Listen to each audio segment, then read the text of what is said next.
QQQ and VGT are two of the greatest growth ETFs out there, and today I present to you the ultimate comparison of these two growth giants. My name is Rick, your Italian investor and twin of Mano Ginobili, and in today's video we'll compare QQQ and VGT based on strategy, expense ratio, risk, diversification holdings and performance. But before starting with this video, I want to invite you to a guessing game. Try to guess which ETFs will win by writing VGT or QQQ in the comments below. Just write the name of the ETF that you believe will win, and let's see how many of you will guess it right. It will also be interesting because regardless of my rating, with your comments we can see how many of you actually think that VGT is the best or QQQ is the best, so just take a moment to drop a quick comment. VGT, by far the best technology ETF out there, has grown 25.3% in the last 12 months, while QQQ, the fifth ETF in the world per assets under management, and by far the best growth ETF, has delivered 24.3% in the last 12 months. Both these ETFs have shown a much higher long-term performance than the S&P 500. So the question is, should you put your money on QQQ or VGT? Let's answer this question starting from the strategy. VGT is your number one choice if you want a pure technology ETF. It's one of the most diverse market cap weighted tech ETFs with a wonderful coverage of the whole tech industry, including large, mid-sized and small US tech companies, and this is something that I appreciate compared to an ETF like XLK, which is also great but only includes large tech giants. Inside VGT, you find companies in three areas of the tech sector. Companies that sell technology services, like Adobe and Cisco Systems, manufacturers of equipment such as phones or computers, like Apple and Microsoft, and also semiconductor companies like Nvidia. The index tracked by VGT is the MSCI US IMI Information Technology 25/50 index, where 25/50 means that no more than 25% of the total assets may be invested in one single company, and that if you take all the companies that have a higher weight of 5% respectively, their sum must not exceed 50% of the total assets. Summarizing,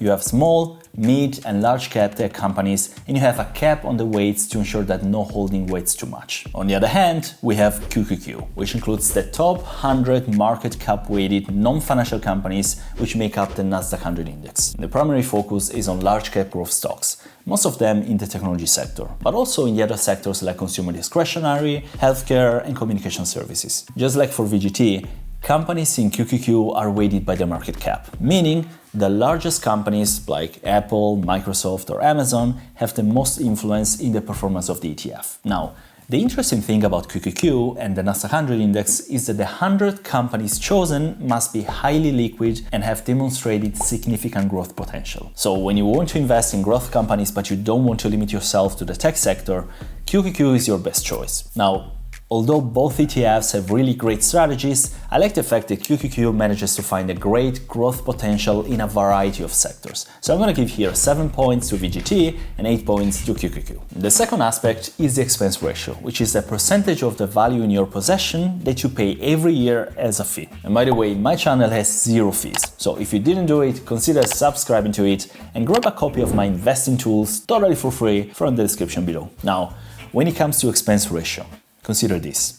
When you check an ETF online and you look for the total return, the return that you see already considers the expense ratio. And what does it mean? If an ETF has a high expense ratio than another, but also a higher total return, it's going to return more regardless of the high expense ratio. But why do I want to grade the expense ratio nevertheless? Because past performance is not a guarantee of future results. So in the future, the total returns might change, but not the expense ratio. Now, to keep it short, VGT is a clear winner with an extremely low expense ratio of 0.1% against 0.2% of QQQ. Even if you go for QQQM, which is the younger brother of QQQ and has an expense ratio of 0.15%, it's still higher than the 0.1% of VGT. So, I'm gonna give 8 points to VGT and 6 points to QQQ, making VGT the leader with 15 points and QQQ following with 14. The next aspect we're going to see is the risk of these ETFs. And when it comes to this, they both have a good and a bad side. If we look at the sector risk, since VGT tracks only the information technology sector, the fund's performance depends, for better or for worse, only on this sector. QQQ instead covers all sectors except finance, lowering the sector risk. But if we look at the investment style risk, that depends on which segments of the stock market are included in the ETF, VGT shows better diversification. If we look at the investment style box, which shows if an ETF invests more in growth, value, small or large companies, QQQ is focused on large growth companies, while VGT includes small, mid and large companies of the growth sector. As you can see, it's hard to find a winner when it comes to risk. So let's try checking risk-adjusted ratios, which are ratios that try not to only consider return, but also the risk you're taking on to achieve that return. QQQ tends to have better risk-adjusted ratio than VGT. Sharpe ratio, Sortino ratio, and all the others, they are slightly better for QQQ. For this reason, I'm gonna give here 6 points to VGT and 7 points to QQQ, bringing both ETFs to 21 points. Point number 4 is diversification. Before talking about diversification in this video, remember to write either VGT or QQQ in a comment down below, depending on what you think the best ETF is. Let's see what you all think. Now, to find out how diversified the ETFs are, we're going to check the number of stocks, the number of sectors, and how heavily the ETFs are invested in particular stocks. VGT contains 316 different companies, while QQQ only 101. This is obviously an advantage for VGT. In addition to that, VGT has 76% on large cap stocks and 24% on medium and small ones, which can be a great advantage because even though in the last 10 years large cap stocks have performed better, in a study from S&P Global it's shown that in the 30 years since 1994, mid cap and small cap have both outperformed large cap stocks with an average annual return of 11.7% and 10.78% respectively against 9.67% of large cap. So far, VGT looks more diversified because of a higher number of holdings and because of the inclusion of smaller companies. But QQQ, and here's an important point, diversifies within almost all sectors, while VGT only invests in information technology. This gives an edge to QQQ because a bad year for a sector can be balanced by a good year by another. And another point in favor of QQQ, and this is something that many people don't consider, is that despite having over 300 holdings, VGT is less diversified than you think. Check this out. The first 3 holdings of VGT, Apple, Nvidia and Microsoft, weighed 45% together. 45%. Almost half of the whole fund is in just 3 companies. So what happens if you buy VGT and these large cap giants perform badly?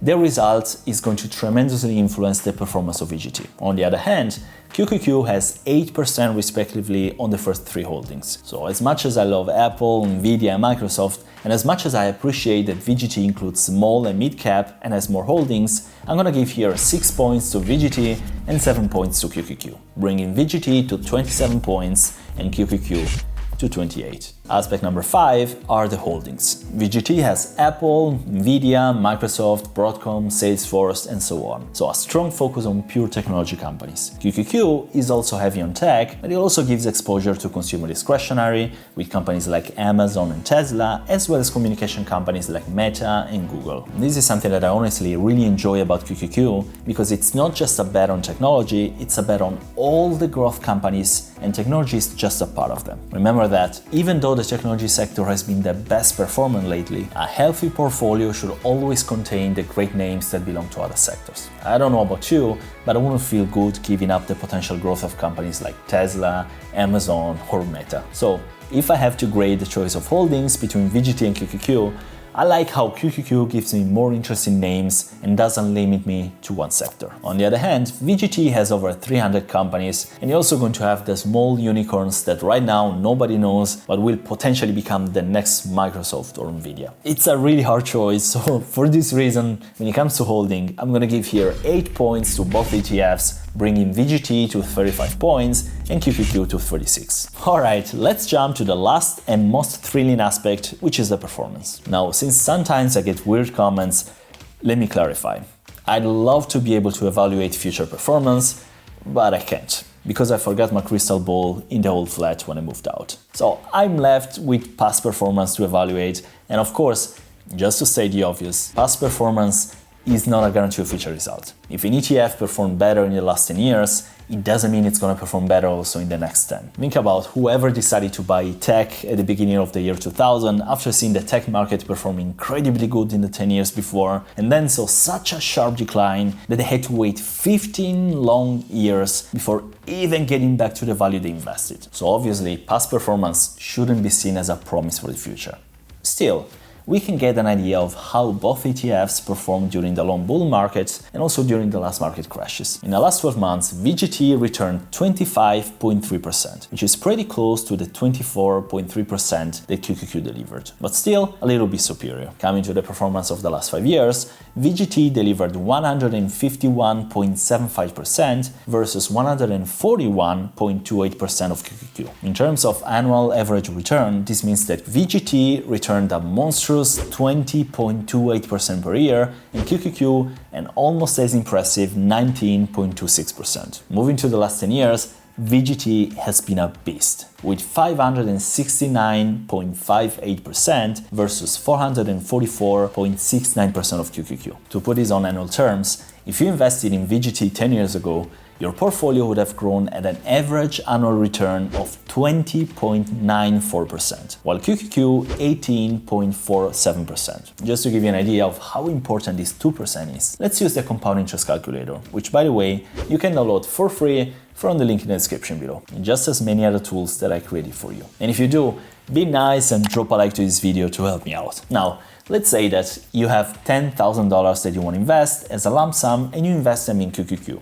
Let's assume that in the future you keep achieving 18.47% returns, just like QQQ's average of the last 10 years. In 10 years from now, your $10,000 have become $62,522, and in just 20 years, $390,897. All of this from a $10,000 investment. Now let's say that instead you invest in VGT and hypothetically in the future it gives you the same returns of the last 10 years. If we write here 20.94%, look what happens. In the first 10 years, they're going to become $79,720, already 18 grand more than QQQ. And after 10 more years, you're going to have $635,533, almost $250,000 more than QQQ. So as you can see, even a difference of a couple points in the annual return makes a big difference in the long term. So when it comes to performance, VGT is going to be the winner.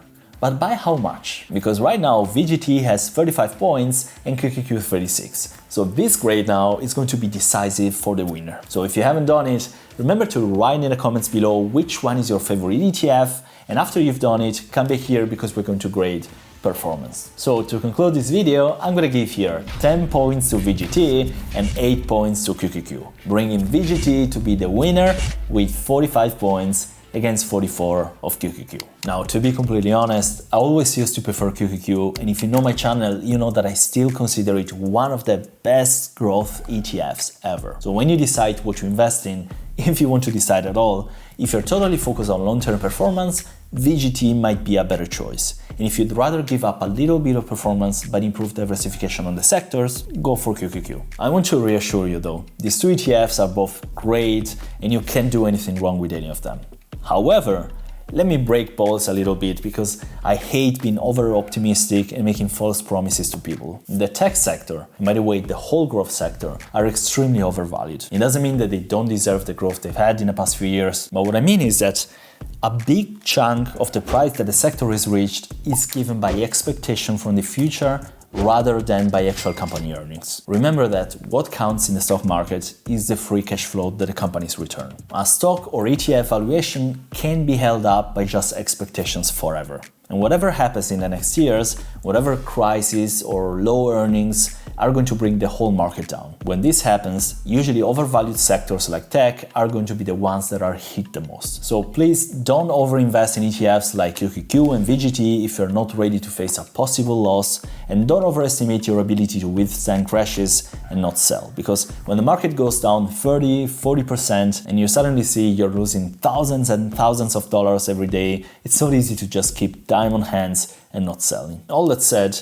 I'm looking forward to see what you're writing in the comment section below. I hope you wrote your favorite ETF, and if you didn't, you can still do it now. And other than that, I wish you a great day, guys, and as always, I'll see you in the next video. Ciao!